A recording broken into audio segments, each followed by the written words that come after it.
Walang pangalan Walang ibinigay binigay sa silo ng langit, sa silong ng langit, sukat ikaligtas ng tao. sukat at ikaligtas, Kundi ang pangalang kundi ang pangalan, Jesus Jesus lamang. lamang. Ulitin, kayo na lang. Okay, 1, 2, 3, go! 1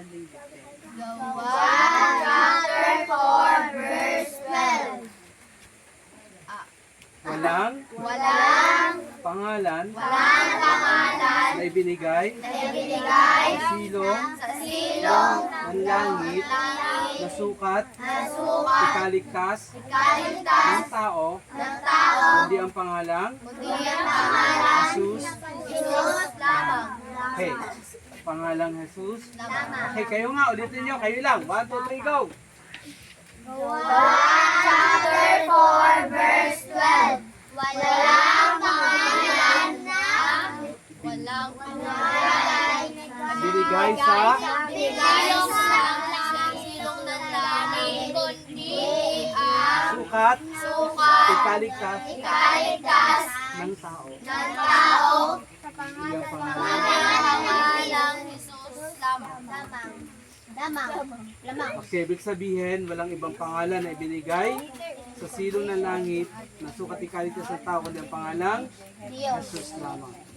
Ang tunay na kaligtasan ay sa pamamagitan ng ating Panginoong Okay.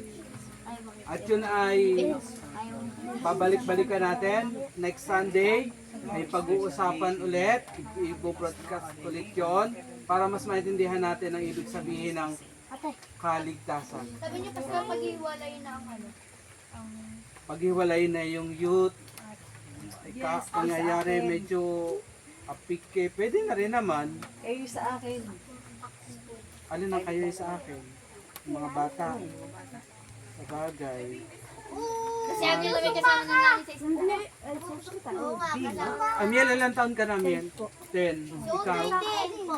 10 ka rin. 11? Ako. 11 ka na. Ikaw gana ko ng November 4. Ha? Sama ka na sa kanila. Kasama ka na namin. Dito ka na. Ako. Amir, kailan ka birthday mo? April. Oy, malapit ano? Anong year? Dalawang taon natin. Anong year? Dalawang taon na po natin. Kailan tayo magtutuyot? April 14. April 14. Ay, layo pa.